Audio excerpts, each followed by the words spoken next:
Assalomualaikum hurmatli do'stlar.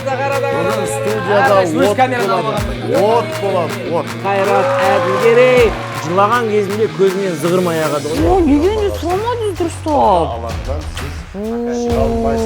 Актер пародист Марат Алибаев. Палауды бар ма? Не істеп жүрсің сені? Шақырсайшы. Аузың бар ма? Не істейсің кедейлермен араласың? Ақша табу өте қиын. Өзінің қарызын басыңа сатып. Вообще айта алмаймын. Данаш. Мен білем оны. Қандай күшті жандарым. Бәрін күнде жүргізейікші.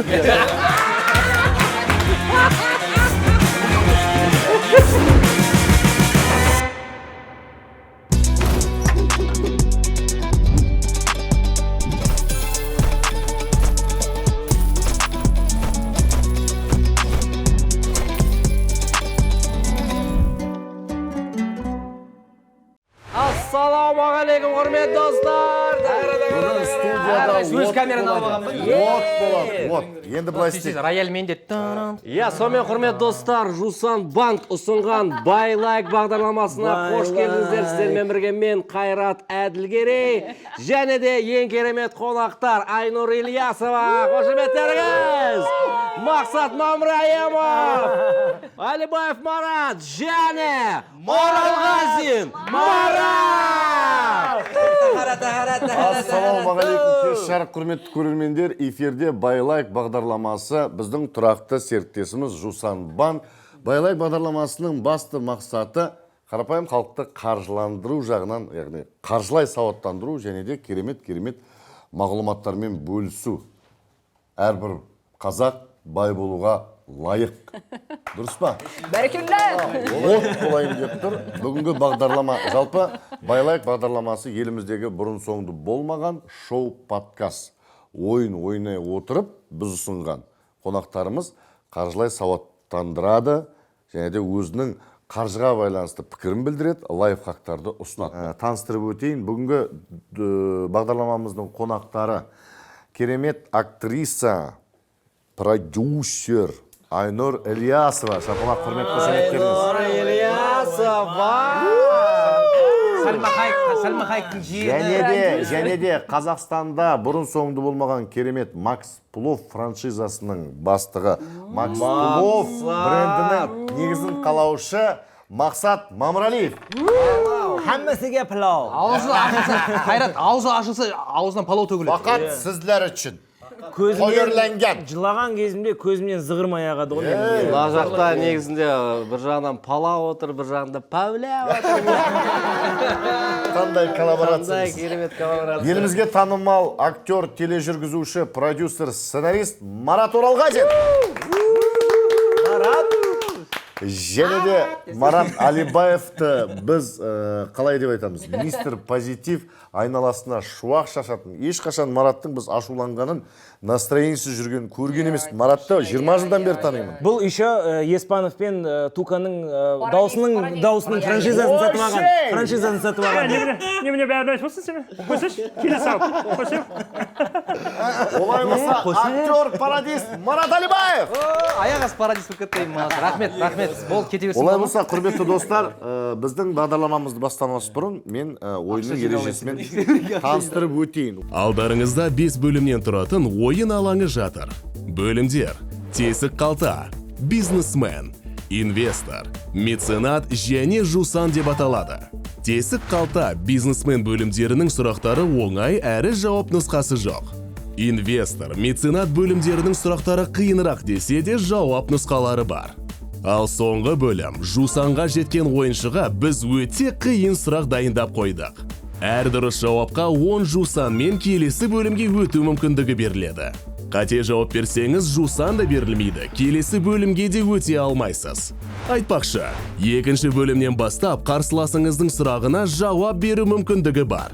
Дұрыс жауап берілген жағдайда 20 жусан еншілейсіз. Қате жауап берсеңіз 20 жусаныңызды алып тастаймыз. Сондай-ақ 10 жусан төлеп қосымша көмек сатып аласыз. 20 жусан төлеп келесі бөлімге өте аласыз. Жусан алаңының сұрағына дұрыс жауап берген адам жеңімпаз атанып, жинаған жусанын ақшаға айналдыра алады. Сәттілік. Ойын барысы түсінікті ма? Қалай бастайды? Жеребевкі ме? Жоқ, ешқандай жеребе емес, оңынан солға қарай бәріміз осылай кете береміз. Паджамаға ату. По шариаду. Дым түсінбедім, бірақ бастай берейік. Бастай берейік. По ходу дела деген бар ғой қазақша сөзі. Иә, көбісі теорияны қатты қабылдамайды да, практика жүзінде бірден сіңіріп алады. Әсіресе Өйткені өнер қазір адамдары. сіздерде жанталас болады, көре алмау болады, бір-бірінен бал тартып алу, в общем, кәдімгідей өмірдегідей бәсекелестік болады. Алибаевта Ойынның өзінде де. Анау жақсы ақшаны алып не фимпол түспейді ма арқамыз қойды? Жоқ. Осы жерден бірден Лондонға бізде туннель бар. Шүлік көте қаласың ба? Өнер емес, тарзанка бар ғой. Сол жақтан келдің сен значит. Иә, ұзақ келдің. Олай болса, құрметті көрермендер, байлайк бағдарламасы бізді көріп отырсаңыздар, лайк басыңыздар, комментарий жазыңыздар, және де ең белсенді көрермендерге біздің тұрақты серіктесіміз Жусан банктың ұсынып отырған сыйлығы бар. Ол сыйлықтан да қапы қалмаңыздар. Ойынды бастамас бұрын мына қалташаларды ұнаған түстеріңізді алып қалыңыздар өзіңізге. Маған ағын. Ақ. Рахмет. Мен қарасын аласылай, маған қарап тұр да просто. Мен мына жусанның түсі оранжевый. Мен сор түс киіп келдім, сұрыпсы. Олай болса, біз қазір ойынымызды Подожди, ана бастаймыз. жең көрсетші, жең астына шен шығарып отқан жоқсың ғой. Жең астына. Басқасын Смотри, смотри, қараңғы. Олай болса, құрметті достар, біз бағдарламамызды бастаймыз. Бірінші кезек Айнұр ханым өзіңізде. Сіздер барлықтарыңыз, капиталдарыңыз 0, тесік қалта алаңынан бастайсыздар. Ал, сіздікі қайсы еді? Ақ. Тұра берсін. Бірінші сұрақ Айнұр ханымға. Ақшта, мәні сұрақ. Иә. Ақшта біздегі ұлттық банк функциясын орындайтын ұйым қандай? Қандай сұрақ. Мен Бірақ білмейтін. бізге барлығы бар ғой, сұрақ ауыр болып, қиын болып көрінгенмен, логикалық исход бар, Жауап берсек болады. тарихи өзің қаржылық біліміңді қосасын. Асықпаңыздар, әр адам өзінің сұрағына жауап бергеннен кейін барып, мен қарсылық білдіре аламын дейсіз. Жарайды. Мына кісінің жауабын күтейік. Айнұр ханым, сізде 30 секунд ойланатын уақытыңыз бар, 8 секунд уақытыңыз қалды. Ақшта біздегі ұлттық банк функциясын орындайтын ұйым. Жалпы ұлттық банк немен айналысады? Ұлттық банк керек па? Бізге. Иә, керек. Не үшін керек? Ақша үшін керек. Ақша үшін. Ақша не істейді олар? Әшейін жатқызып қоя ма? Банкте қамап тастай ма? Жоқ, енді... Айналдыра ма? Айналдырады, әрине. Айналдырғаннан кейін не істейді? Айналдырғаннан не пайда? Адамға қайдан қайтып келеді ғой. Кредит алады, тағысын тағы. Ұлттық банк жалпы біздің елдегі финанстық операцияларды реттейтін орган, ол бірінші деңгейлі банк. Менің ойымша ана нелер бар ғой, Нелер бар ғой? инвестиция салатын жер, ана қалай? Инвесторлар. Инвестор, меценат. Когда ты ложишь... Депозит? Нет, қазір там атам. Когда ты ложишь... Акция, дивиденд. Я, акция, дивиденд. Биржа. Биржа. Енді сонымен біздегі ұлттық банктың Биржа. ақшта біздегі ұлттық банк функциясын орындайтын ұйым. Биржа. Сонымен? Биржа. Менің ойымша. Мүмкін мен қателесем. Қарсылығымызды білдіреміз. Қарсылық білдіреміз. Бірақ адам үш ойыншыдан Мара, егер де сіз Айнұрдың сұрағына дұрыс жауап берсеңіз, капитал 20 жусан қосылады. Дұрыс жауап бере алмаған жағдайда минус 20. Бірақ меніңше Айнұр, сіз мұқият тыңдап отырсаңыз, осыдан бір жақын арада Мара сіздің сұрағыңызға толыққанды жауап берген болады. Тыңдаймыз Мара сізді. Федеральный резерв. Па? Федералды. Федеральный резерв. Может ма? Федералды Сіз резерв. өзіңіз жақында ғана осы сұраққа жауап бердіңіз. Біздегі банк ол біріншені орындайтын ұйым деп өзіңіз айтып қалдыңыз. Кәдімгідей. Бірінші деңгейдегі банктер бар. Бірінші. Иә. Және екінші деңгейдегі банктер бар. Стоп. Болды. Айнұр ханымның жауабын алдық, сіздің жауабыңызды Біз алдық. не алмаймыз да Иә. уже? Қарсылық білдіретін үш ойыншыдан бір-ақ ойыншы білдіре алады. Пікір ғана ғана алмаса резервный фонд. Мара, сіз екеуіңіз пікір ғана алмаса аласыздар. Резервный фонд деген енді все. Стоп, болды, жауапты алдық. Дұрыс жауап тыңдайық. ақш федералдық резервтік жүйесі. Мараттың жауабы өте дұрыс. Марат плюс 20 капитал. Өкінішке орай сіз тесік қалта алаңында қала бересіз және минус 10 Енді бұдан шыға аламын ғой, иә? шыға аласыз әрине, шыға аласыз. Сонда маған 20 қосылды, иә? Сізге 20 қосылды, бірақ сіздің алаңыңыз тесік қалтада қала бересіз. Егер қазір сіз тесік қалтаның сұрағына жауап берсеңіз, бизнесмен алаңына өтесіз. Оған 10 жусан қосылады. Плюс мына 20 капиталыңыз бар, 30 капитал. Сондағы әлі бизнесмен алаңына жетпей тұрып.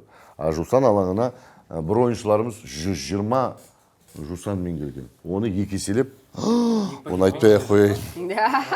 Макс, ал жалпы қаржылай, енді қазір сіз өзіңіздің брендіңізді қалыптастырып жатсыз. Арамызда бизнесмен негізі Макс. Сізде қазір Қазақстан бойынша Макс Плов брендінің франшизасын сатып алып жатыр. Сіздікіндей пловты ашу үшін сізге келіп франшиза сатып алып жатыр. Сіз, яғни, республиканың әлеуметтік экономикалық дамуына үлес қосып, салық төлеп келе жатқан бірден бір бизнесмен. Жылап жүрейін деп Сонымен қатар айтады деп жүр. Макс, Көштер түсіп жатыр ма көзіне? Макс, сонымен қатар Жыласа уксус шыға Асықпаңыздаршы. Күріш шағып атса. Макс, көзіне мына жерге күріш жиналатын болса. Макстың бір жақсы қасиетін айтайын, бұл тек қана бизнесмен емес, қаншама адамға жұмыс беріп отыр. Ал Еуропада 10 адамға жұмыс берсеңіз, сізді жарты жыл налогтан босатады екен. Неге соны бізде жасамасқа? Қызметкерлері құлақтарыңызға алып тұрсаға. Макс, ал, сұрақ сізге. Кеттік. Мемлекеттік қарыздың түрлері қандай? Внешний долг бар, внешний сыртқы. Ішкі, сыртқы. Иә. деп еккен дейсің ғой. Иә, ішкі сыртқы. Мемлекеттік қарыздың қандай түрлері бар? Қарыз внешний долг, внутренний долг. ішкі сыртқы, сосын Внутренний білмеймін, бірақ сыртқы. біз тіпті сыртқа мемлекетіміз қанша қарыз екенін білеміз бүкіл халық. Иә. Ішкі өзіміздің бізге қарыз, бізге қарыз, біз қарыз. Ішкі сыртқы сосын ата-анаға қарыз деген. Өмір бақи. И кредит еще, кредиттің қарызы бар, иә. Ойбай, ол қарызды Төрт қарыз бар айтпаңдаршы. екен ғой уже бізде. Ертең 2 күннен кейін кредитім Төрт келеді. қарыз, ата-ананың алдында қарыз, әйелінің алдында қарыз, бала-шағаның алдында Яғни қарыз. нақты жауап Біз мемлекеттік қарыз қарыздардың түрлері. Иә. Бағана сіз айтқандай, ішкі, сыртқа. Стоп. Жауабыңызды алынды, қабылданды. Қарсылық білдіретіндер бар ма? Капитал жинағысы келетін? Білдейін десем. Жоқ. Яғни Өзім қарызым басымнан сатыр. Бірақ бір жағынан бұл жерде мынадай бар, Марат. Біреудің сәтсіздігінен, біреу сәтті моментті пайдалан, өзіне капитал жинай алады. Өзіне сенімді болса егер. Енді білмегендіктен сол ғой. Ал, Жараң аяқ отыр. мақсаттың жауабы дұрыс па, бұрыс па қазір білетін боламыз. Сыртқы және ішкі. Дұрыс.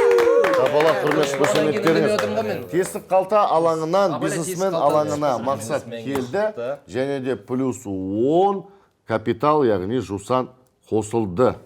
Қандай тамаша.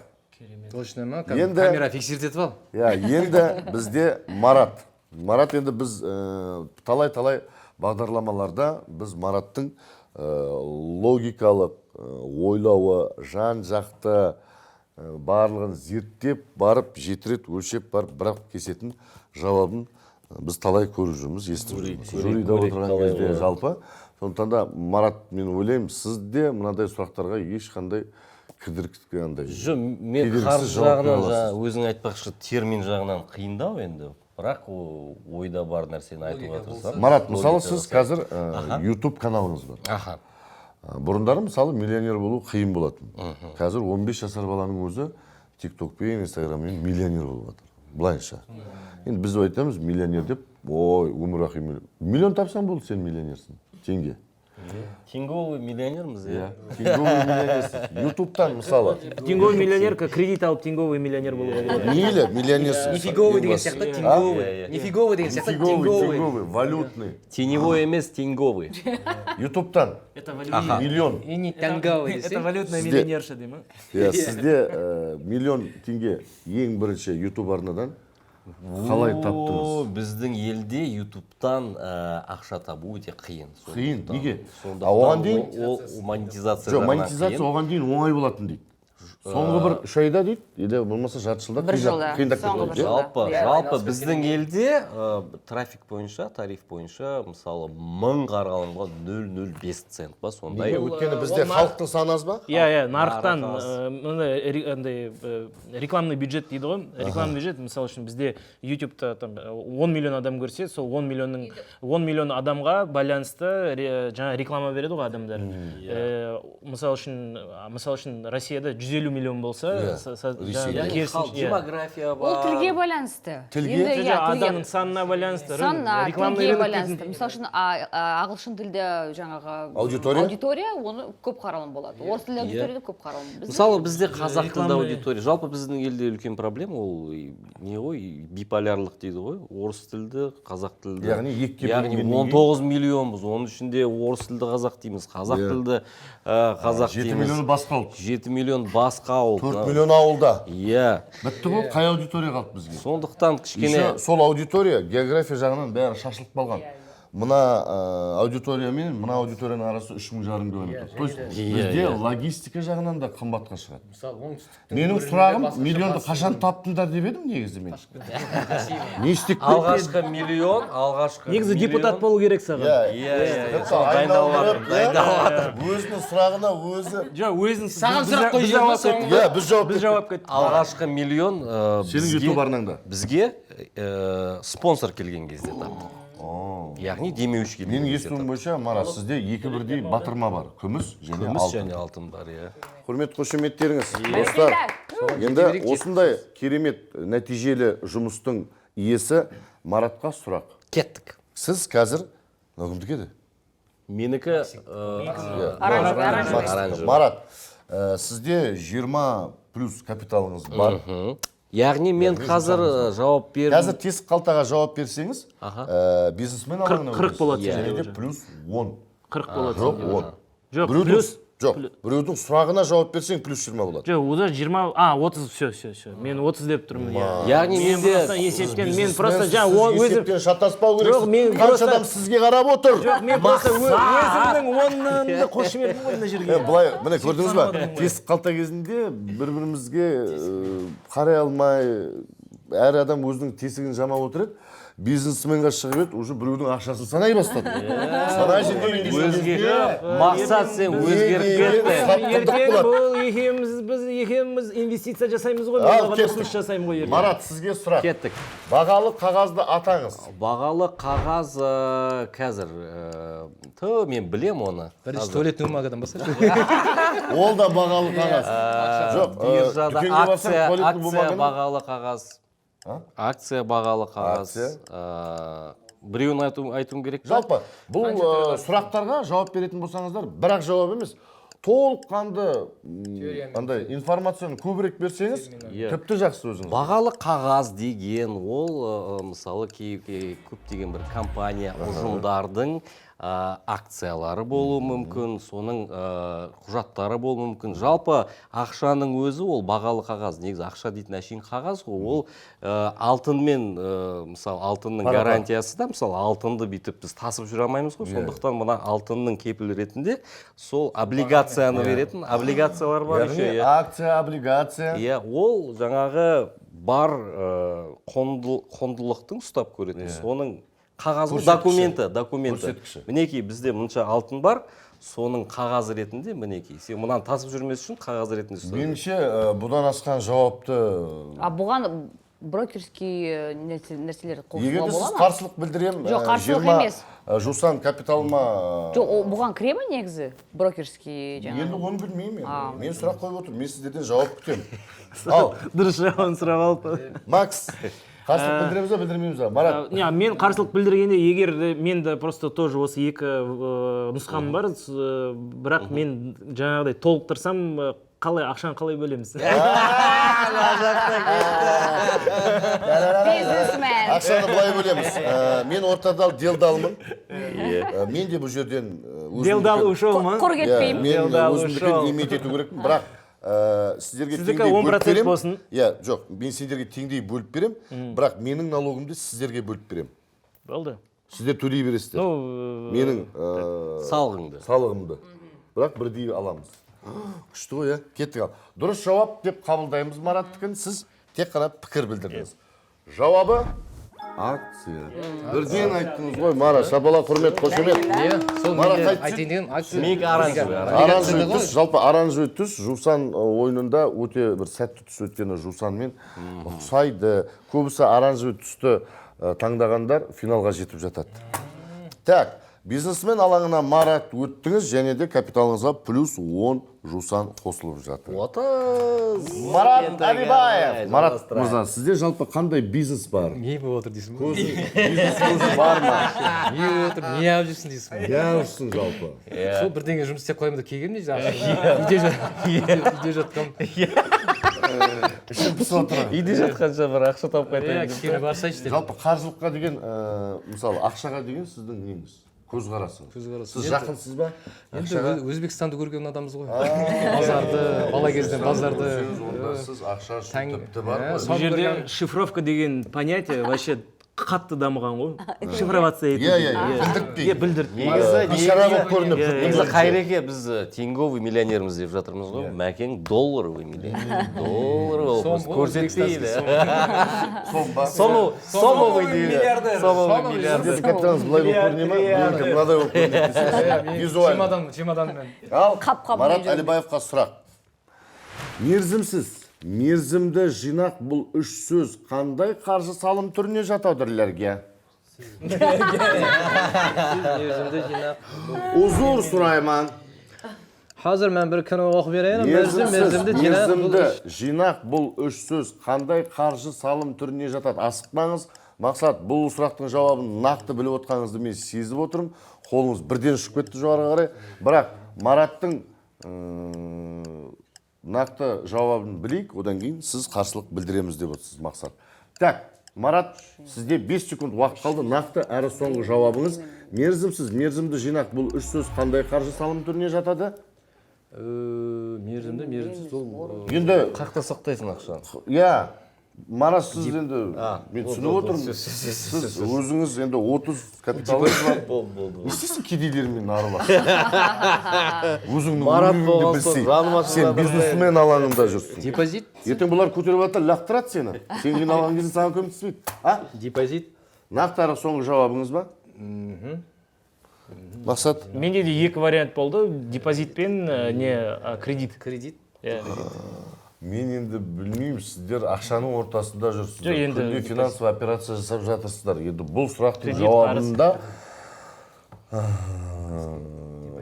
қабылдайсыз ба? Дұрыс жауап деп айтасыз ба? Сіз пікір алмасыңыз. Әйтпесе Мерзімді, мерзімсіз жинақ. Жинақ, қараңыз, жинақ дегенде жинау, салым, жаңағыдай енді либо депозит бұл, либо жаңағыдай кредит. Кредитование. енді мерзімсіз кредит, мерзімді кредит деген жоқ шығар енді? Депозит. Мерзімді, Жинақ, менің ойымша ол депозит. Ақшаны жинау, депозит. Дұрыс жауабы Мараттың депозит деді. Олай болса, дұрыс жауабына назар аударайық. Депозит дұрыс. Марат, шапалақ, құрмет, қошемет беріңіз. Маратжан, сіз қайсыз сұрсыз ба? Сұр ғой, Сұр, яғни тесік қалта алаңынан, бизнесмен алаңына Марат Алибаев өтті. Бәріміз Плюс бизнесмен бар. Плюс 10 капитал. Енді бірінші айналымның нәтижесінде өкінішке орай тесік қалта алаңында Айнұр ханым қалды. Бірақ бұнымен ойламаңыз, барлығы бітті деп. Бітті деп. Бұл ойынның басы ғана. Тесік қалтада отырып Жусанның қасынан 80 капиталмен келген талай ойыншылар болған. Меценат, бизнесмен, инвесторлар. Сұрақты оңайырақ қойыңдаршы, сұрақ кішкене. Сондықтан да менің әріптесім Сая ханым. Естеріңізге сала кетейін, құрметті көрермендер, YouTube арнасында эфирде байлайк бағдарламасы. Бізбен бірге болыңыздар, лайк қойыңыздар, пікір жазыңыздар. Бізбен бірге қатысып отырыңыздар.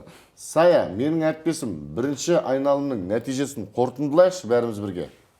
Қайырлы кеш көрермендер, сонымен бірінші айналым нәтижесі бойынша Айнұр ханымда минус 10 жусан, Мақсат мырзада плюс 10 жусан, Марат мырзада плюс 30 жусан, Марат Алибаев мырзада плюс 10 жусан.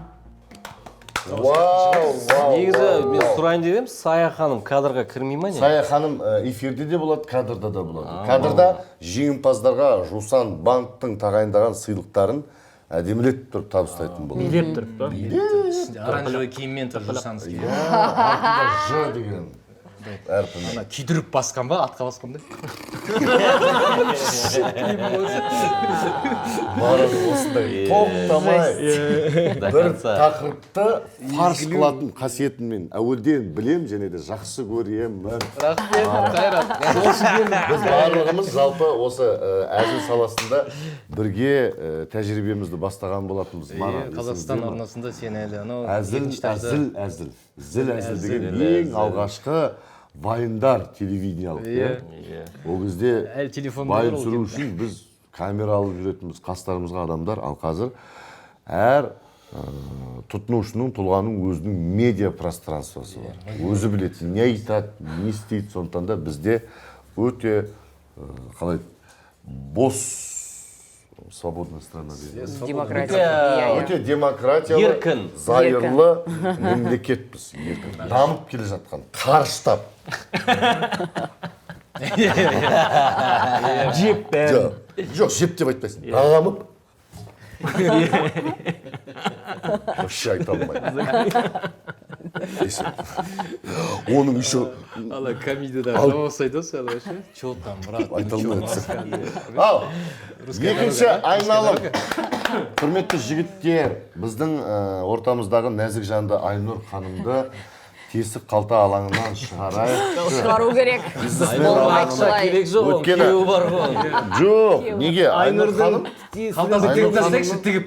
Айнұр ханым көбісі білсе біле бермейді. Енді мен айтайын, Айнұр ханым менің жолдасым жұмыс жасайды, мен үйде отыра берем, балаңды бағып дейтін әйелдердің қатарынан емес. Үйде отырып, өзіне өзі инвестиция қойып, өзін дамытып, Күйеуінің ақшасын жаралып жүр. еркен қатын ғой. Ешқашан. Әр видеоның астынан коммент жазатын осы ғой, 3 баламен үйден шықпай отырып. Болмаса, менің видеомды көргеннен кейін Ваннаға барасың. жоқ, андай болса, Люся, 3 керек емес баламен. киімдеріңізді маған жіберіңіз. Иә, керек емес киімдер маған жерде фигурасы жоқ болса. Кешіріңіз, қалжың.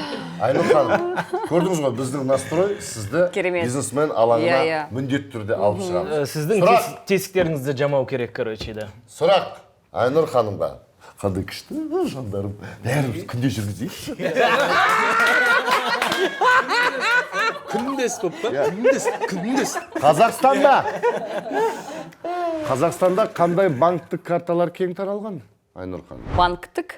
Бұл жерде логикаға жүгіне отырып, толық талдай беріңіз, жауап беріңіз. Виза, мастеркард. Әдемі. Түріңді айтып жатыр. Мысалы, Миыңды емес. Айнұр ханым, сізде карточка жоқ емес па? Иә. Сізде қандай карточка ол? Виза, мастеркард және түрлі банктердің карточкалары. Иә. Сол жаңа Оларды түрлері ғой, басқаша қалай аталады, мысалы? Валютная карта, жаңағы тенговый карталар. Не айтсам болмайды ма? Танаш. Бәле қор болайын. Танаш. Жоқ, Танаш.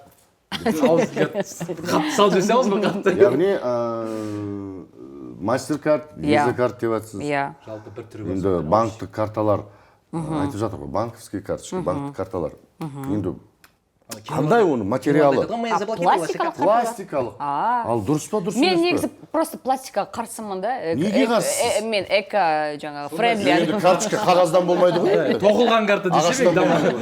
Тоқылған. Чиппен. В глазу чип. Ал олай болса Айнұр ханымның жауабын біз қабылдаймыз. Иә. Қарсылық білдіре алмайтын сияқтымыз. Бұл жерде барлығы 100%. айқын, анық. Қазақстанда қандай банктік карталар кең таралған? Дебиттік.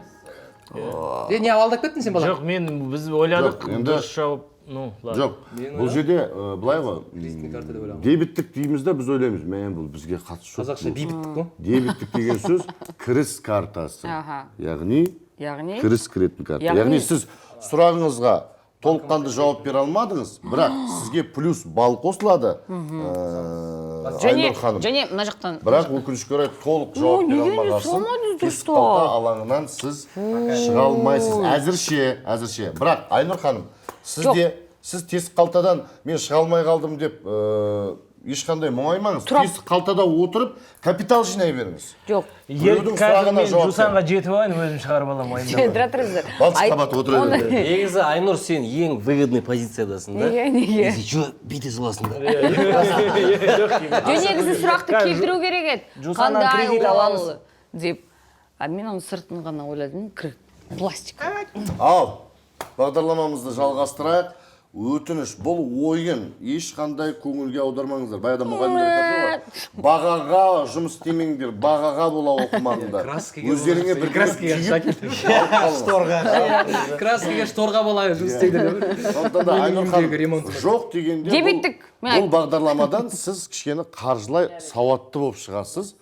Және де біраз қаржыға байланысты мағлұматты түйіп қайтасыз. Оның өзі бір үлкен мен ойлаймын білім. Өйткені жұрттар осыны оқып біліп алу үшін курстарға қатысады. Бәленбай ақша беріп отыр. А сіз ойнап күліп отырып, Болса таксистердің ішінде отырып жалақтап содан отырып. әңгімелесіп. Біраз Курс ашайын деп отыр ғой. Оның өзі бір. Таксимен көп жүру керек, таксистердің әңгімесінде. Осы әңгіме. Там политологтар көп ол жерде. Экономистер. Ал, екінші сұрақ, яғни екінші айналымның бірінші сұрағы. Қоғамның дамуы мен өмір сүру үшін қажетті материалдық яки рухани игіліктерді өндіру процесі қалай аталады? Ал, Бұл жерде екі жауап болады, дұрыс па? қоғамның дамуы мен өмір сүру үшін қажетті материалдық және рухани игіліктерді өндіру процесі қалай аталады? Жалпы бұл жерде сұрақ кейде өзі жауап беріп отырады. Енді біз бәріміз қоғамда өмір сүріп жатырмыз. Біздің қоғам дамып жатыр. Біз өмір сүріп жатырмыз. Қажетті материал мен рухани игіліктерді өндіріп жатырмыз. Процесс. Қалай аталады енді? Өзі айтып тұр ғой енді. Даму процесі. Қоғамның ішіндесің сен. ВВП. Өмір сүріп жатырсың. ВВП на душу Қажетті населения. материалдықтар. ВВП. ВВП деген не ол? Нет, ВВП деген жаңа Внутренний валовый продукт, иә. Әр Яғни, адам мемлекеттегі жеке тұлғаның өмір сүру деңгейін көрсететін, иә. деңгейінің көрсеткіші. Иә. Яғни материалдық. Бірақ Варианттар болмай ма? варианттар мына жерде болады. Мына инвестор мен меценат алаңына өтсеңіздер, сіздің сұрақтарыңыздың жауабының 4 нұсқасы көрініп тұрады. Сол үшін тез-тез бизнесмен алаңынан инвестор, меценат алаңына шығып кетіңіздер де капитал жинаңыздар. Сіз ВВП дедіңіз ба, Иә. Маке? Иә. Мен Бұл енді бірақ Мәкеңнің өзінің сұрағының жауабы болу керек. Иә, мен тәуекелге барып өзім нұсқамды айтып берейін. Менің ойымша, Мүслимге ма тәуекел? иә, менің ойымша бұл сұрақтың жауабы өндіріс, қоғам дамуы мен өмір сүру үшін қажетті материалдық және рухани игіліктерді өндіру процесс қалай аталады? Өндіріс, индустрия, өндіріс. Тағы не болуы мүмкін? Бұл жерде мен енді ойыншы Производство. болсам, мен сізбен пікір таласар едім. Мен ойыншы емес. Производство. Яғни өндіріс. Мақсат, сіздің жауабыңыз нақты. Сіз тәуекелге бардыңыз. Бардым. Макс. Нуман. Макс Плов. Ал, 30 секунд уақытыңыз бітті. Нақты әрі соңғы жауабыңыз ВВП. ВВП дедіңіз. Стоп. ВВП дедіңіз, өндіріс дедіңіз. Дұрыс жауабы. Өндіріс. Завод, фабрика, кішкентай фермалар, барлығы қоғамның дамуына, экономикалық әлеуеттің дамуына өндіріс қой адамды жылжытып, дамытып отырады. Өндірістің ішінде еңбек бар, адамның мамандығы бар.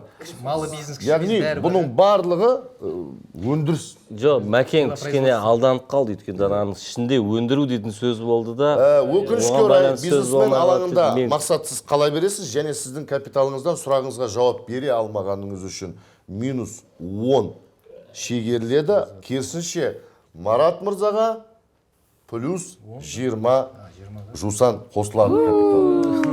Қандай күшті. Бұл өмірде де солай. Ойында да біреу сәтсіздікке ұшырап жатқан кезде бизнес әлемінде біреу сол кісінің сәтсіздік ұшырауына бұл кісіге керағар болып келеді. Жоқ, мен тәуекелге бардым. Пайдалы. Бизнесте, Иә, бизнесте. Макс үйреткен маған. Иә. Тәуекел рисковать етпесең табыс болмайды. Дұрыс айтады. Рисковать еттім Енді да бұл жерде тәуекелге бардым. ойын барысында міне адамның характері білінеді. Тәуекелге бара ала ма? Ішкі түйсігіне сене ма? Алдамай ма ол? Сұраққа сәл түсінбедім мен. Абай атамыз айтады. Сенбе жұртқа Тұрса да қанша мақтап, әуретеді ішіне қулық сақтап, өзіңе сен, Сен. ақылыңа сен. Өзіңді алып шығар, шығар, екі жақтап. ақылың мен еңбегің Осы екі жақтап. нәрсе осы жерге. Жесмес қолат фидес қолаттан туға. Үшінші ойыншы Кеттік, Марат ал. Оралғазинге екінші айналымның сұрағы. Аристотельдің хрематистика атты шаруашылық жүргізу саласы нені сипаттайды? Аристотель туралы жалпы мағлұматты сіз білесіз, Марат. Хрематистика. Не істеген ол кісі? Философ, иә? Иә, философ қой, Аристотель, Яғни жүр ол математик, философ. хрематистиканы жүргізіп, соны сипаттап. Керек пе оған? Ауа теуі ғой, хрематистика. Хрематистика. Аха. Ага. Хремат. 12 секунд уақытыңыз қалды. Қазір хрематистика. Хрематистика атты шаруашылық жүргізу. Шаруашылық. Ауыл шаруашылық емес. Жай шаруашылық. Хрематистика. Бұл сұрақтың нақты Секунд жауабы бітті. менде 0 секунд. жоқ, бірақ Логикаға жүгінсек, логикаға жүгінейік. Аристотель, ол негізі хрематика, Хрематистика. хремас. Ауыл шаруашылығы, жер, подожди, хрематистика. жауап беретін уақытыңыз болды, Марат. Жарайды, менде нақты жауап жоқ. Бірақ логикаға сүйене Аристотель жаңағы жер өлшеп жүрді, жаңағы сондай математикаға жақын кісі болды. Яғни Сондықтан жер мүмкін өлшеді. жер өңдеуге байланысты шаруашылық. тамаша. Ешкім қарсылық білдіріп капитал жинақсы келмей отыр, өйткені сұрақ өте қиын. Дұрыс жауап. Баю пайда таба білу шеберлігі. Енді бір жағынан жерді игеру туралы деп айтып қалдыңыз, Мара. Сондықтан да сіздің бұл жауабыңызды біз қабылдаймыз, нақты болмағанның өзінде де. Бірақ бизнесмен алаңында қала бересіз. Нақты жауап болмаған үшін, бірақ сізге 5 балл қосылатын болады. Дұрыс па? Бұл да пайда табу, сол Енді Марат, жоқ, мынау не екен да? Общий жауап қой, мынау жалпы жауап қой. жалпы жауап. Нақтылық жоқ. Сол үшін айтып жатқаным, бір сұраққа нақты жауап, ауқымды жауап беріп Баю отырсаңыз. пайда табу білу шеберін хрематист дейміз ба? Хрен его знает. Хрематистика. Яғни біздің мақсат хрематист, е? Бізге, в общем, Қазақстанда хрематистиканы Дамыту керек, иә. Әр адам Хрематистика ақсап жатыр. Хрематистика парализованный болды. Келесі хрематист. Қонағымыз Марат Әлібаев. Ревматизм бар, хрематист. Жекелеген экономикалық агенттердің, яғни индивидтердің, үй шаруашылықтарының, фирмалардың және басқаларының іс-әрекеттерін және олардың нарықтағы тәртібін зерттейтін экономикалық ғылымның саласын біз не деп атаймыз? Келіңіз түртеміз сөйлесе тұрайық. Жекелеген асықпай оқсаң, жекелеген экономикалық агенттер, яғни индивидтер, үй шаруашылықтары, яғни үй шаруашылық сізде бар соның ішінде, фирмалар және басқаларының іс-әрекеттерін және олардың нарықтағы тәртібін, нарықта тәртіп болу керек екен, зерттейтін экономикалық ғылымның саласын біз не деп атауымыз мүмкін? Зерттейтін, иә? Зерттейтін экономикалық ғылым. Барып шай ішіп қойсаңыз болады. Сіздің нақты жауап беруіңізге уақыт қысып баратыр, жігіттер. Енді бұл жерде сұрақ әрине кішкене күрделірек, бірақ бұның жауабы өте элементарно, Ватсон дейді ғой. Сол сияқты оңай. Енді экономика жалпы нешеге бөлінеді? 2. Қандай? Макро, микро. Ал? Осыдан енді бір тұжырым шығарып, нақты жауабыңызды келтіру керексіз, Марат мырза. Өте жақсы талдап келе жатырсыз. Мен сізге айтайын. Қарай көр өзің. Экономист. Экономист. Сұраққа жауап беретін уақытыңыз келді, 30 секунд берілді. Мен сізге барымша көмектестім. Енді бұдан артық аузыңызға шайнап салып бердім. Енді жұту ғана қалды. Маған ешқандай реніш білдірмейді шығасыз. Сіздер... Мен қосуға бола ма? Сіз қосыласыз ба әлде тәуекел етіп 20 жусан тапқыңыз келіп отыр ма? Ал егер... Сұрағына дұрыс жауап бермей алсаңыз, -20-ға кетесіз. тәуекел ету деген бар, ішкі түйсік бар. Яғни Тағы интуиция дейді ғой. экономика. Жауап. Микроэкономика. Өзіңіз ғана жауап бердің осы сұраққа. Микроэкономика. Өзіңіз жауап бердіңіз. а? Экономик. Микроэкономика. Микроэкономика деп қалдыңыз ба? Қалды. Дұрыс жауабы. көрейінші. Микроэкономика. Дәл таптыңыз. Марат. Марат бизнесмен алаңынан инвестор алаңына өтті. Молодец. Иә. Неужели берді?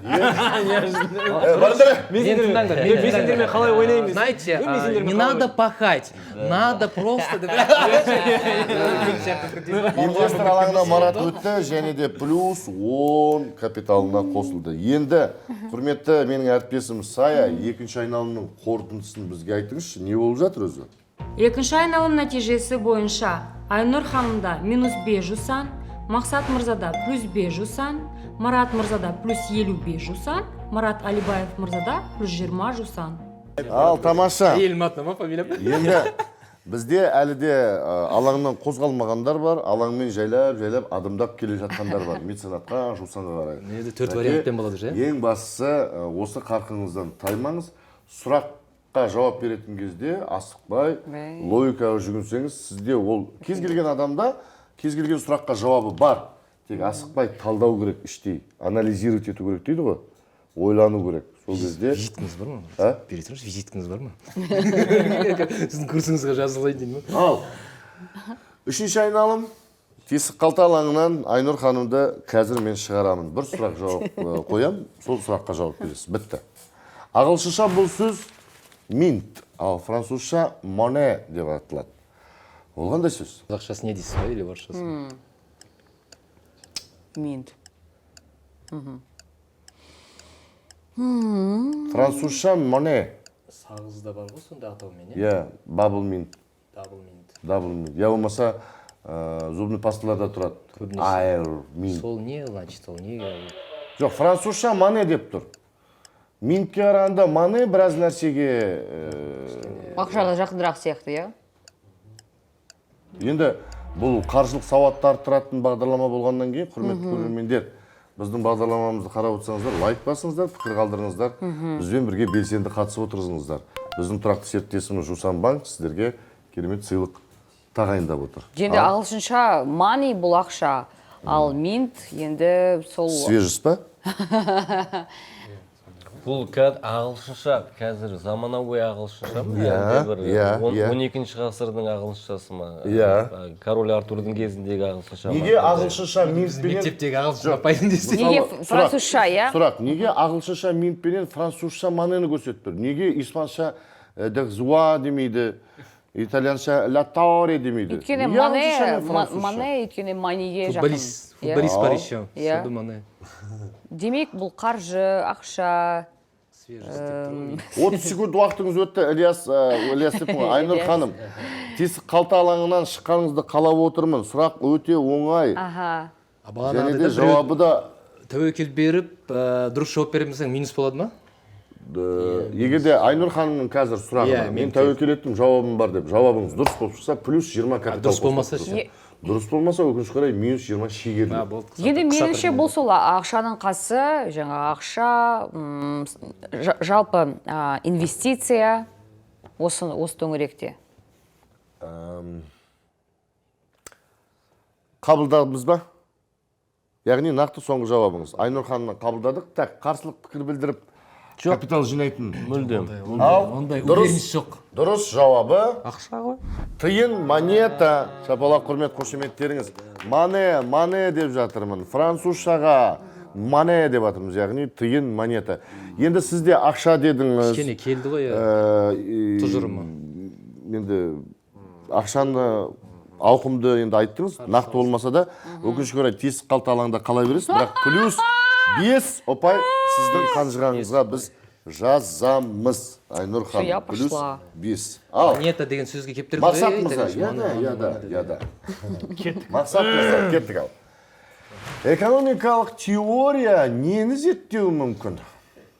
Экономикалық теория жаңа қаржыны зерттейді.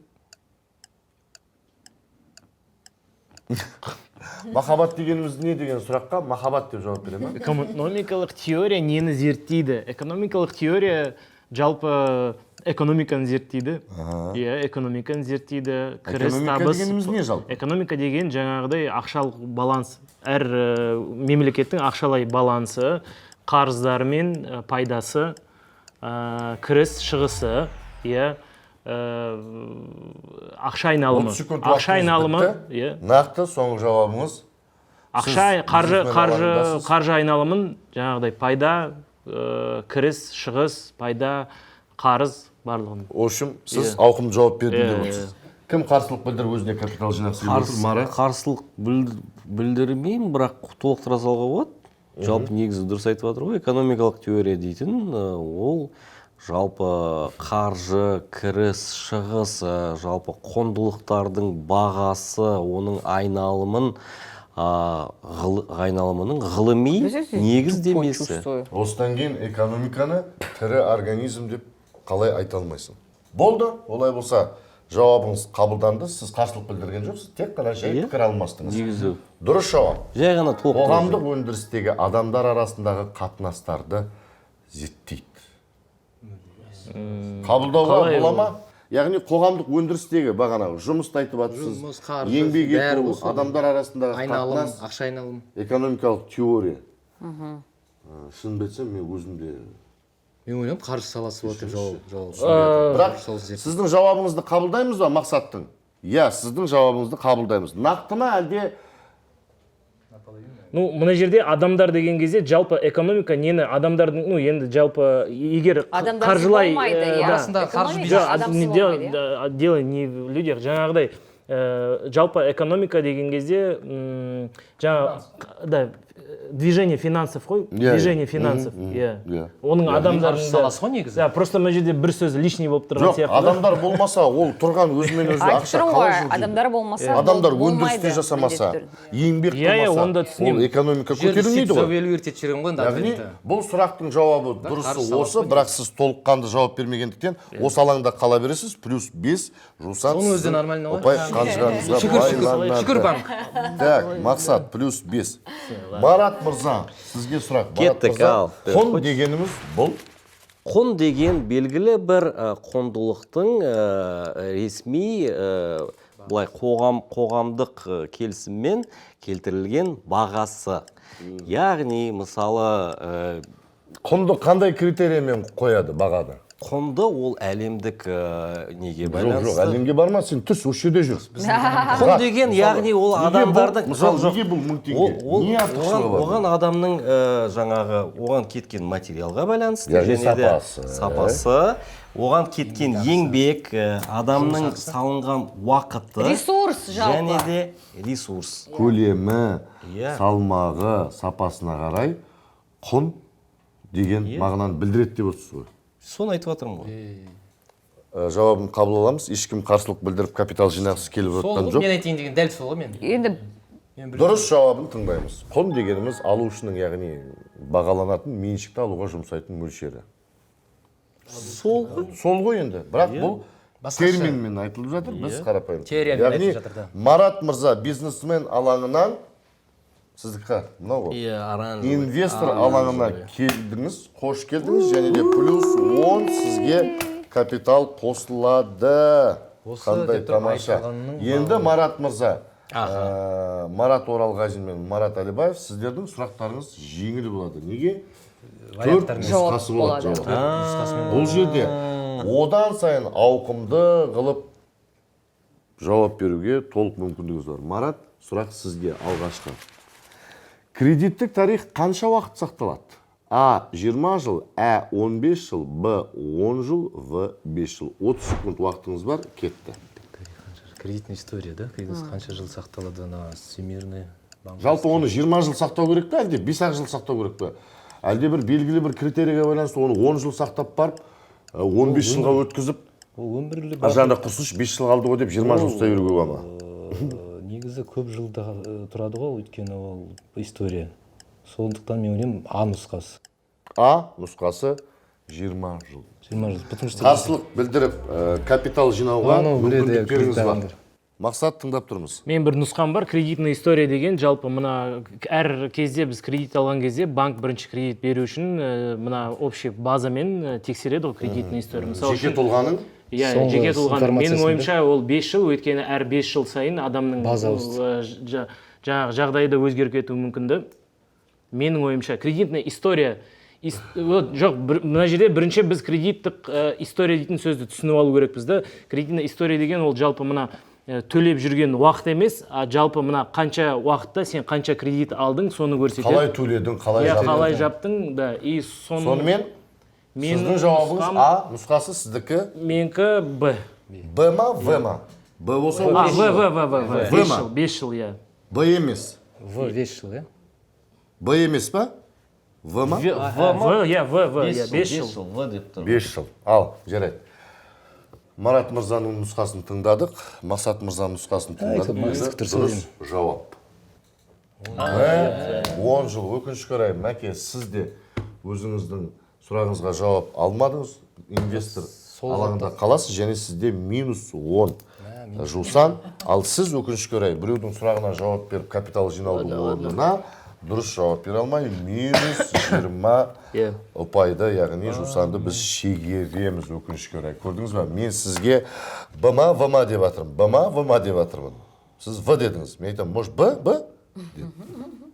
Менің сөзіме, менің интонацияма мұқият тыңдап отырыңыз. Кейде мен сіздерге көмектесіп отырам. Бірақ мен Жусан банктың 14% акционері болғаннан кейін акциясын егер болған. Маған бұл банктан шығын шықпау керек, кірістіру керек. Егер тіпті сіздер дұрыс жауап беріп отқан жағдайда, мен сіздерді шатастыруым әбден мүмкін. Яғни бұл жерде интуиция, тәуекелге бару және логиканы қосып отыру керек. Сая ханым, 3-ші айналымның нәтижесін айтыңызшы бізге. Мен нөлге шықты. Және көрермендерімізге де қызық деп ойлаймын. Қанша айналым болады? Жусанға жеткенше. 3-ші айналым нәтижесі бойынша Айнұр ханымда 0 жусан, Мақсат мырзада -10 жусан, Марат мырзада +65 жусан, Марат Алибаев мырзада +10 жусан.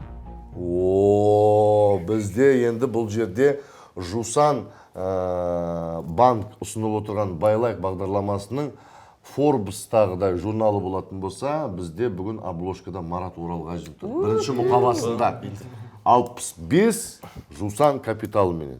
Қандай тамаша. Бірақ өкінішке орай, жоқ, өкініштісі емес, инвесторда тұр дейсіз ғой сіз. Мен ойлап отырмын, сізді әлі бизнесмен Инвестор сталонында жүрген. Инвестор сталоны. Инвестор атына зат сай. Статусы инвестор, капиталда инвестор бола алатын қаржы жиналып тұр. 65 Жусан. Олай болса, Айнұр ханым, қалтаңыз тесіліп әлі тұрма. Сұрақ. Несие деген не, Айнұр ханым? Несие деген енді орысшаға аударғанда кредит. Иә, кредит. Яғни сен белгілі бір нәрсеге қаржы алып, өзіңнің керек жаңағы нәрселеріңді жабасың, былайша айтқанда. Яғни белгілі бір мекеменің беретін қаржысы. Дұрыс жауап деп ойлаймын, және де біз қарсылық білдіре алмаймыз. Не деген лайтовый сұрақ?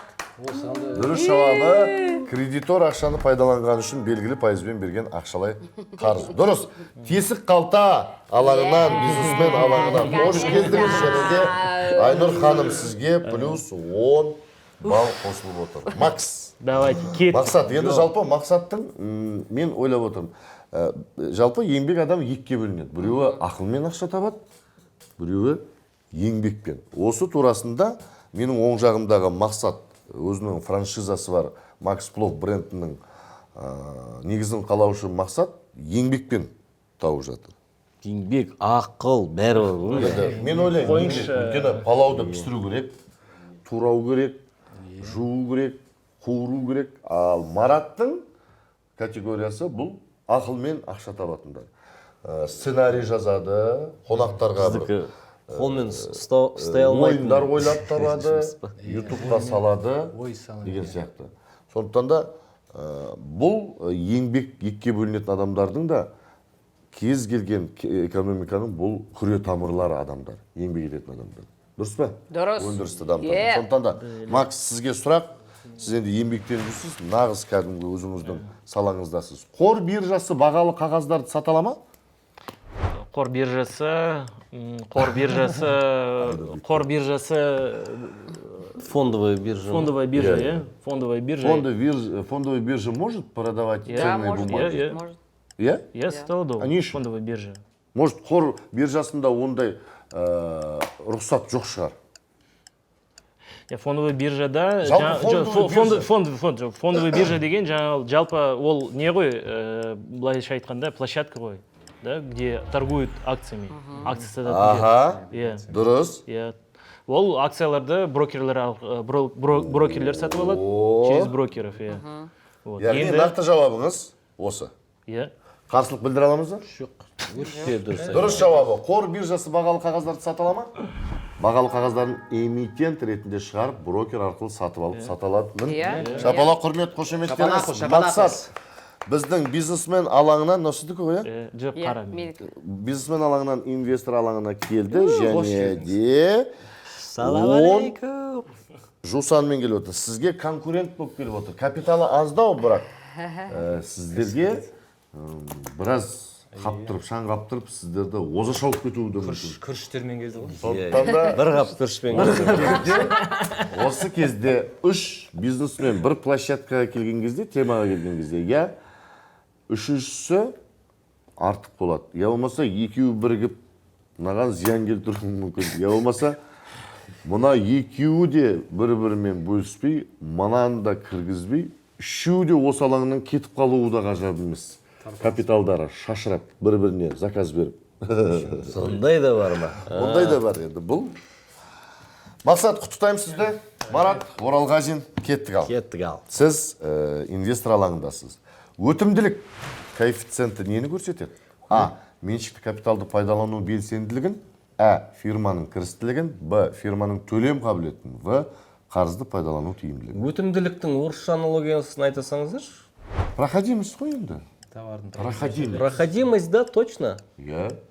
Өтімділік коэффициент проходимости товаров. Меншікті капиталды пайдалану белсенділігін, фирманың кірістілігін, 15 секунд уақытыңыз қалды, фирманың Марат. төлем қабілетін, қарызды пайдалану тиімділігін. А немесе ә болып тұр ғой бұл жерде.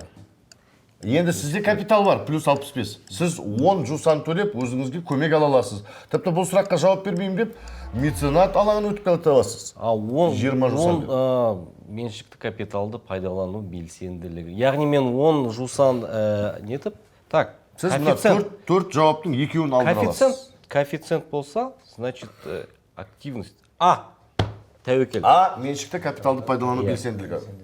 Дұрыс деп ойлайсыз ба? Иә, бол. Мен сізге барынша дұрыс жауапқа келетін жолын айттым. Сіз өзіңіз шешім қабылдадыңыз. Қарсылық білдіріп, осы жерде пайда табатын адамдар бар ма? Капиталына Мен білмеймін. ақша қосып, Марат, Мақсат. Мен кіре салайыншы. Болды, стоп. Біз дұрыс жауабын тыңдаймыз. Өтімділік коэффициенті, фирманың төлем қабілеті. Өкінішке орай. Мен де соны ойлап едім. Сіз инвестор алаңында қаласыз және өзіңіздің сұрағыңызға жауап бере алмағаныңыз үшін минус 20. Минус 20 ма, минус 10 ғой. Ана қарашы, ақшасы санай бастады. Минус 10. Енді осы жерде бәрі айтады, мен қаржылай сауатым жоқ, менің экономикаға түк қатысым жоқ деп отырамыз да, бірақ кез келген адам, экономист, қаржыгер өткені өзінің кішкентай де болсын капиталын ол санайды. Ол соны дұрыс распределять етеді, яғни жік-жікке талдайды. Марат Әлибаев мырза, әзірге ең алғашқы тұңғыш инвесторсыз Қазақстандағы, тұңғыш ғарышкер, ұшқыш сияқты ғой. Біздің ойынымыздағы тұңғыш инвесторсыз. Сізге сұрақ. Микрочиптері бар несие карталарын әлемде бірінші болып қай ел енгізді? А. ақш, А. Ұлыбритания, Б. Франция, В. Қытай. Төртеуі де дамып кеткен мемлекеттердің қатарында. Сізде 30 секунд уақыт кетті, дұрыс жауап. Құрметті көрермендер, біздің бағдарламаны көріп отырсаңыздар, лайк басып, комментарий жазыңыздар. Бізбен бірге болыңыздар. Біздің тұрақты серіктесіміз Жусан Банк. Марат, 12 секунд уақытыңыз қалды. Бұл жерде микрочиптері бар несие карталары. Жалпы несие карточканы қолдарыңызға ұстаған кезде байқайсыздар ма? Ол жерде тұрады қай мемлекеттен қай мемлекет осы карточканың шығуына атсалысқаны туралы бір деталь элемент біз енді оны байқамауымыз логотип мүмкін. жабыс наклейкасымен бе? ақш ұлыбритания, б франция, в қытай. Енді логикаға сүйенсек, ақш деп ойлаймын, өйткені ақшта Всемирная торговая организация, Всемирный Торговый банк, ООН, бәрі сол жерде бүкіл ақша қаржыны айналым Бірақ еврейлер. тарих бойынша ең алғашқы Қытайда дамыды. металдан қағаз ақшаға көшкен Қытай екен. Қытай ғой енді. Қытайда да Гонконг өте дамыған Биржасы бар. сауда-саттықтың биржа. отаны. Сенің мынау 30 секунд уақытыңыз бітті. Марат Алибаев, инвестордан меценатқа өтетін қадам жақын, егерде осы сұраққа дұрыс жауап берсеңіз. Так, сен неге Қытайға сразу маған өйтіп Мен білмеймін, бәлкім Франция Сен бір болады. адастырдың. Өйткені Эйфелеу башня ақша тартады деген ырым бар Францияда. Блестит деп қойсаңызшы. Ұлыбритания Биг Бен мысалы, несие карточкаларының саудасы өткеннің есебінде сол ақшаға салды Биг Бенді. А Трафалгар Сквер деп көтсе.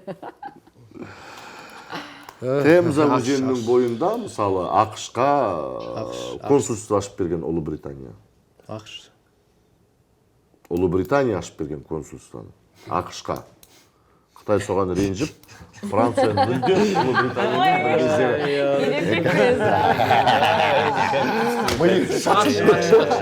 дұрыс әрі нақты жауап. ақш. ақш. Ақша ғой, ақша.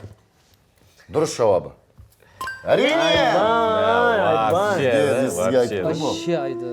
Франция. Неге мен сізге айтып тұрмын, сен бәрі төртеуінде айтып шықтың. Инвестор алаңында қаласыз. Минус болып отыр еще. Және де минус 10-ға. Нет, жаңағыдай түсіндіріп кетсеңіз нақтылай жауаптың дұрыс жауаптың Почему Франция отыр деп па? Неге именно неге Франция? екенін Франция. Соны айтып Қандай тұрмын. микрочип деген кезде жаңағы мына кішкентай Карталардағы. Карта солар бірінші шығарған ба? Карточканың Франция? артында тұрмай ма? Иә. Микрочип. Соны Франция шығарады. Қай жылдары жоқ па? Жалпы микрочиптардың барлығын біз ойлаймыз Қытай Тайвань жинайды деп, Европада жинайды. Bosch Siemens компаниясының негізін қалаушылар. Швецияда, Чехияда бір-екі микрочиптер жинайды. Оның ішінде Франция. Францияның қай қаласы десеңіздер? Ханты-Мансийск.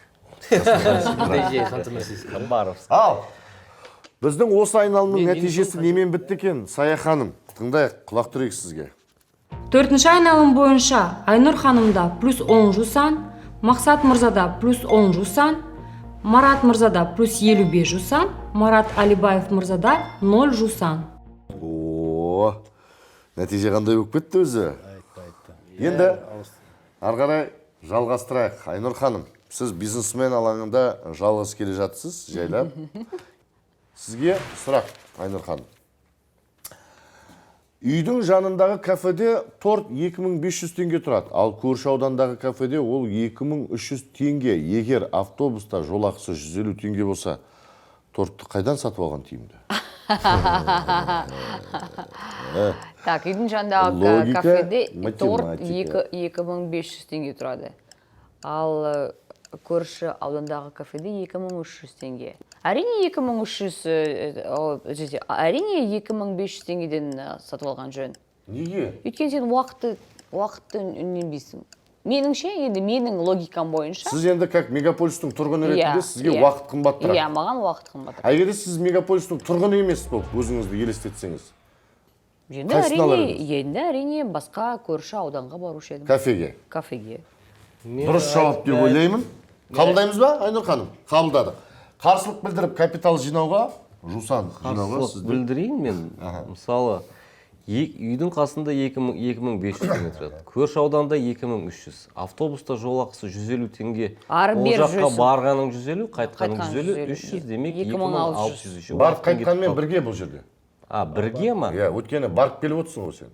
Соған қосқанда 150 отыр ма? Ары бері 150. 2450 шығып тұр сондағысы.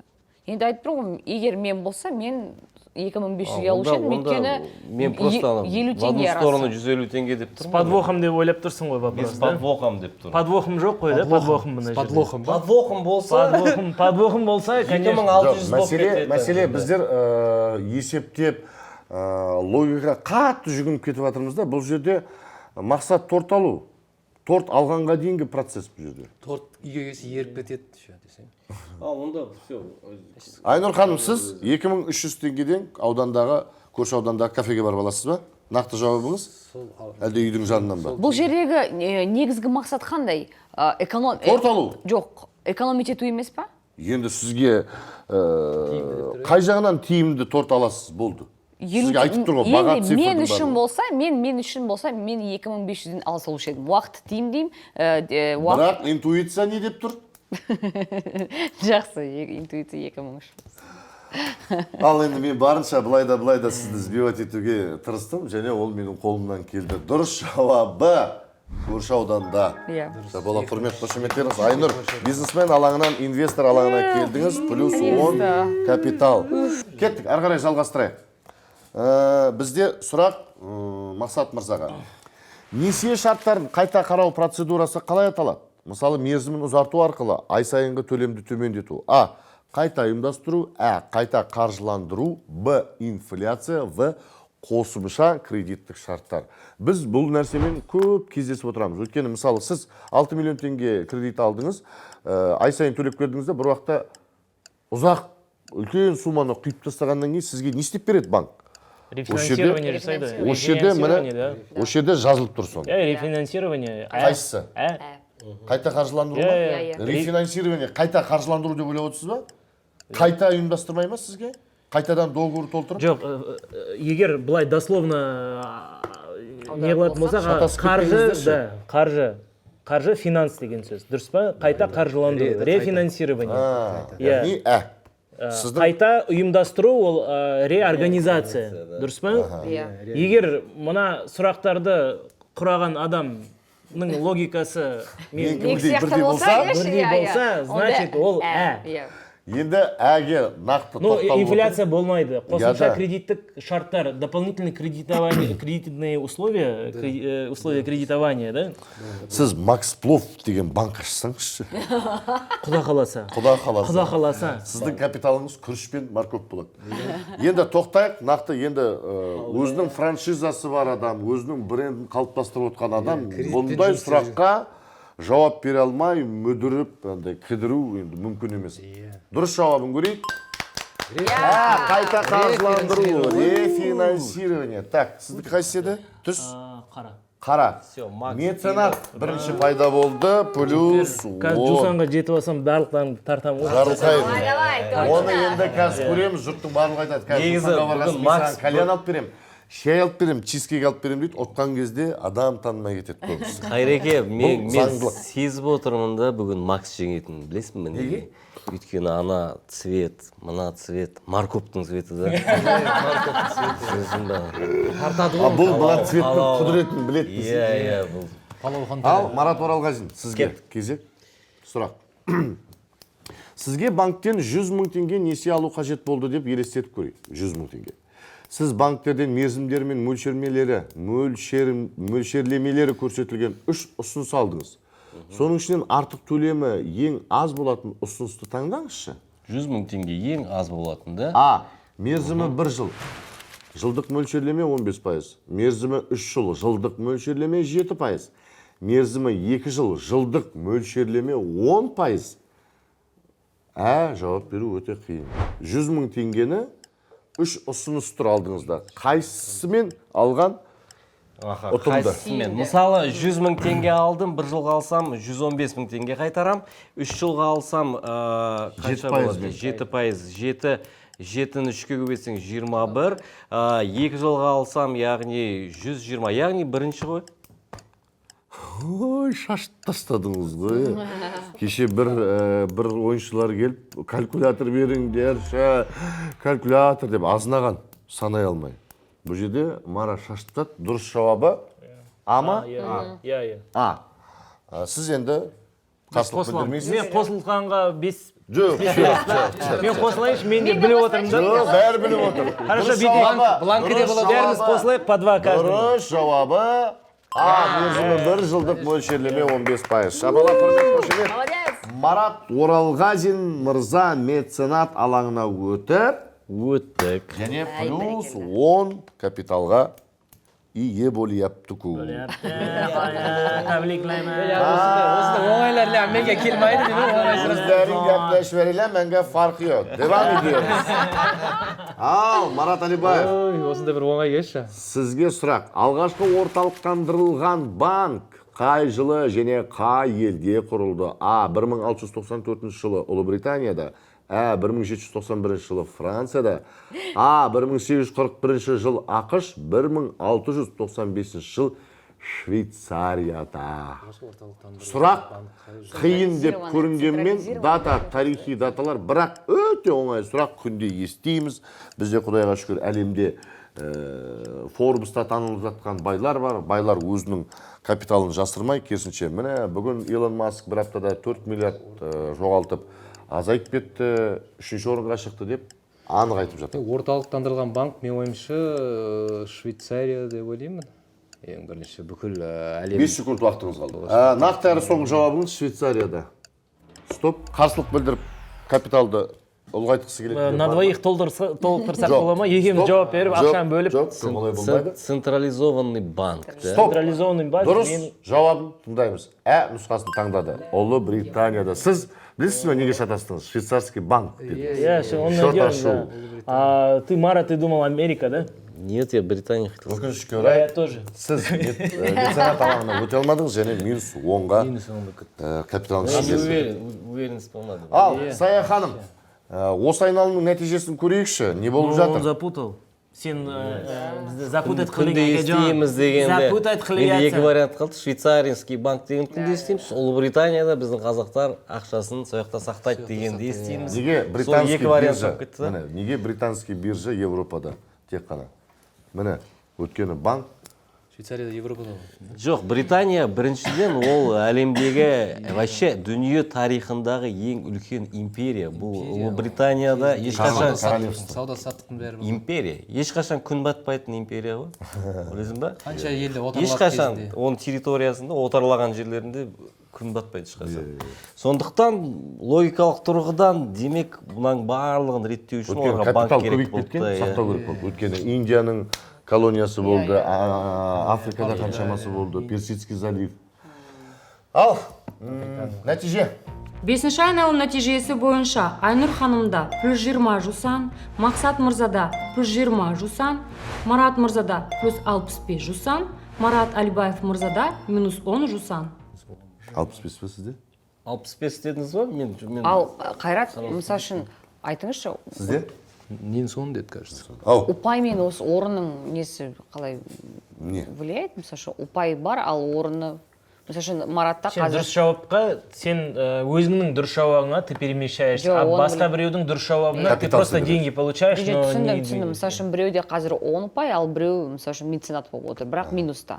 То есть состояние, состояние. ешқандай капиталыңа реакция бермейді. Просто сенің статусың көтерілді. Түсінікті. Адамның көзқарасына бола. Ал, тағы бір айналым. Жусанға келіп, финалға кім жететін қазір анықтайтын боламыз. Бірінші сұрақ, айналайын, Ақбөкем өзіңде. Айнұр ханымға, әлемдік валюта резервтерінің шамамен 61% осы валютамен ұсталады. А. Евро, Б. Доллар, А. Фунт стерлинг, В. Юань. Мысалы, сіз өзіңіздің капиталыңызды қалай сақтайсыз? Қанша? 60%? 61%. 61%. Доллармен бе, әлде ұлттық валютамен ба, жоқ әлде евромен ұстайсыз? Доллармен ұстаймын. Доллармен ұстайсыз. Неге? Хотя евроға тиімдірек, өйткені доллар шаққанда 45 па қанша болды қазір? 48-де? Фунт стерлинг ол қай жақта? Фунт стерлинг Ұлыбритания. Британия. Ұлыбритания. Королевский валюта деймі қалай? Енді жаңа логикаға сүйенсек, егер жаңағы қандай сұрақ еді жаңа жауап? Әлемдік валюта резервтерінің шамамен 61% осы валютамен ұсталады дейді. Енді юаньды алып қарайтын болсақ, 2 миллиард халық юаньмен валютаны резервте ұстауы мүмкін. 2 миллиард халық, енді бұл әлемнің 35%. Подсказка бар ма? Подсказка, тұр ғой, 4. Жауаптың дұрысы біреуі ғой. Біреу евромен шатастырады, біреу доллармен, юаньмен де шатастыруы мүмкін. Бірақ енді логикаға жүгінетін болсақ, Қытайда халық көп қой, 2 миллиард болса, әлемдік валюта резерві 61%. Сіз қазір шатастырып тұрсыз ба, көмектесіп тұрсыз ба? мен енді Айнұр ханым, интуицияңыз бар, ішкі Логикаңыз жоқ, 30 интуицияңыз секунд жоқ. уақытыңыз бітті. Нақты әрі соңғы жауабыңыз. Что, меруерт есть какая-нибудь? Кто Жауабыңыз- подскажет? мен кірісе алмаймын, минус болғаннан кейін, иә? Жоқ, Неге? сіз кірсеңіз Орыс минусқа керек. кете бересіз. Шексіздік қой, шексіздік қой. Шексіздік Өзіңіз алып шығалсаңыз, пожалуйста. Әлемдік валюта резервтерінің шамамен 61%. Қай валютамен ұсталады? Нақты сұрақ, жауап. Менің ойымша бұл Уақытыңыз өтті, нақты жауап. мен ұйықтап отыр ма? Қазір перезвоню дейді ма? Қазір. Қиналмаңыз, Айнұр ханым, элементарный зат. Бүкіл әлем осы валютаны пайдаланып отыр. Юанға ауыстырады, доллар. фунт стерлингке ауыстырады. Жақсы. Доллар болсын. Ойбай, барынша сізге көмектестім ғой, Айнұр жанау. Евро болсын, Дұрыс жақсы. жауап, кеттік ал, доллар дедіңіз. Әлемдік дұрыс қой, доллар. Шырылдап кетті. Евро емес па? Айнұр ханым, меценатка болды ма? Юань деп өттіңіз жіберді. және де плюс 10 ұпайға ие болдыңыз, Айнұр ханым. Ал, Макс, кеттік сізге. Мемлекетте өндірілген кейбір тауарлардың бағасына қосылатын қосымша құн қалай аталады? А. Акция, А. Рента, Б. Шегерім, Б. В. Акциз. Шегерім дегеннің сөзі, Шегерім енді нет, жаңа аудармасы. алып тастау. Алып тастау Назад, да. болатын. Мен акциз деп ойлаймын. Акциз, В. Иә, акциз. Сіз, Марат, қосыласыз ба әлде пайда табасыз ба? Дұрыс жауап білсеңіз, Мен пайда сол табасыз. бірақ Онда сіз қосыласаңыз. Дұрыс жауабы. Мақсат. Акциз, иә. акцизный марка ғой. Иә. Акциз қабылдаймыз. Дұрыс. Мақсат. Қара. Жусан алаңына өтті. Сіздерге ойын бітті. Қайттық па бізге? Тоқтады. Капиталыңызбен қалдыңыз.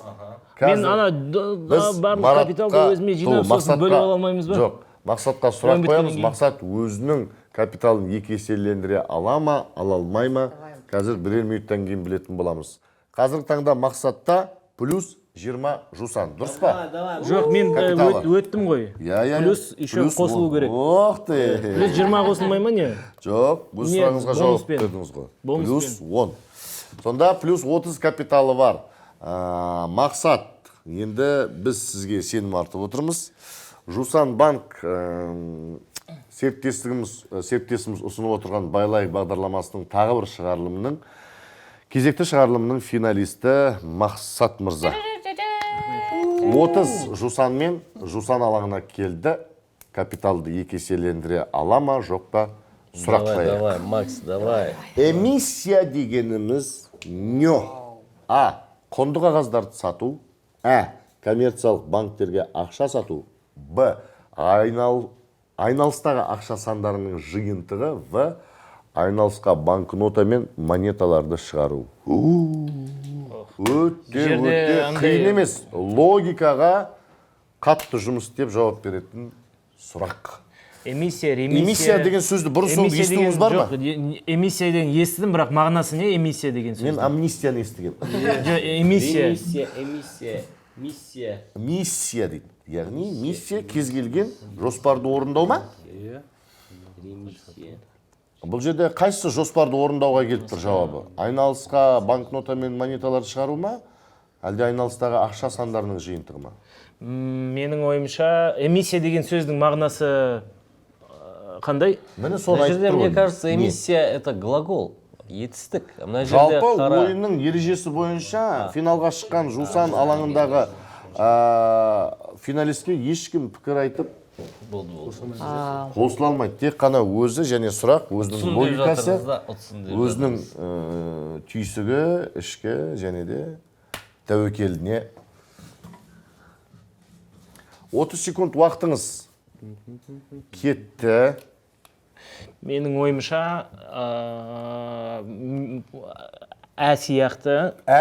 сияқты айналысқа банкнота мен монеталарды шығару. Эмиссия.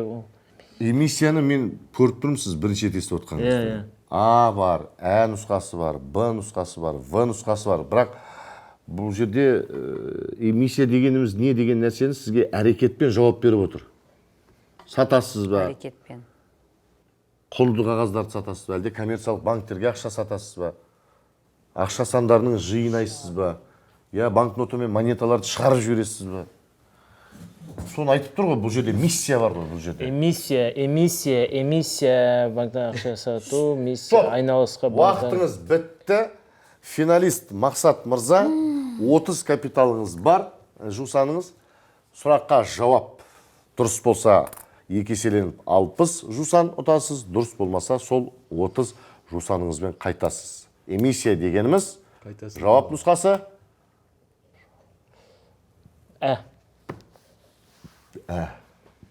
Солай қабылдайық. Ал дұрыс жауабын көрейік. Эмиссия дегеніміз айналысқа банкнота мен монеталарды шығару. Эмиссио, шығарылым деген сөз. Барлық нысандағы бағалы қағаздарды, ақша белгілерін, банк және қазынашылық билеттерін айналысқа шығару. Менде ол вариант тоже болды. Болды.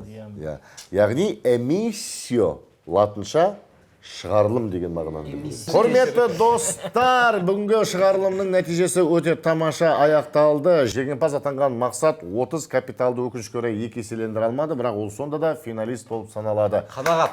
Өте тартысты ойын болды. Керемет. Олай болса, қадірменді құрметті көрермендер, біздің тұрақты серіктесім Жусан банктың ұсынып отырған Buy Like бағдарламасының қатысушыларына, финалисттарына керемет сыйлықты дайындап қойды. Сыйлықты ортаға алып шығайық. Менің әріптесім Сая, сізді студияда күтеміз.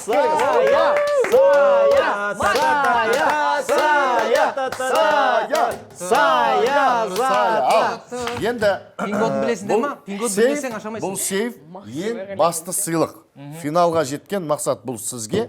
Және де осы жусан алаңына келіп жинаған капиталыңыз 30 жусаныңыз 30 000 теңге. Ішіндегі карточканы алыңыз. Осы карточка арқылы сіз өзіңіздің 30 000 теңгеңді ала аласыз және автоматты түрде Жусан банктың тұтынушысы, яғни клиенті болдыңыз. Құттықтаймыз. Негізі керемет дүние ғой, Қайреке. Жалпы байқадың ба, бұл бір философиялық бағдарлама болды бір жағынан ше? Бір жағынан. Себебі қара, бүгін кім жеңді? Мақсат жеңді. Яғни мақсаты бар адам Мақсаты анық, айқын адам жеңіске жетті. Қайраты бар адам керемет бағдарлама. Тамаша. Олай болса, Айнұры бар адам Нұр шашты. Просто айдың жүзінен жаралған нұр шашатын Марат Алибаев. біз просто Марат. Анаңыры біляқып тағылсың олар еменге. Және де біздің қатысушыларымыз Айнұр ханымға, Марат мырзаға, Марат мырзаларға Жусан банктың тағайындаған керемет сыйлығын табыстауға рұқсат етіңіз. Сізге де сыйлық болады. Өйткені сіздер қатысушыларсыздар ғой. Үйдегілер кіргізбей қойды, я Жусан банктың аттан сый сияпат. Мақсат мырза, сізге де сыйлық беріледі. Марат мырза, сізге. Сізге. Олай болса, құрметті көрермендер, біз сіздермен қоштаспаймыз. Жусан банктың ұсынып отырған Buy Like бағдарламасы қосулы болсын. Әр бағдарламаны көріңіздер, лайк басыңыздар, комментарий жазыңыздар. Әрбір қазақ бай болуға лайықты. Көріскенше күн жақсы. 4 миллионер бір кедей студияда отыр. Есентай ол жақта тұра ма? Бит кеттіңіз ба? Мен оқымайын. Оқитын сияқтысыз. Қарама Аружанға, нең бар Аружан? Аружан осы кезде сен ұтылып қалса екен, минусқа кіріп кетсе екен деп ойлап отыр. Небезопасно. Ой. Өйткені мен шатастырамын сенде. Главное, шын ақшамыз бар ғой.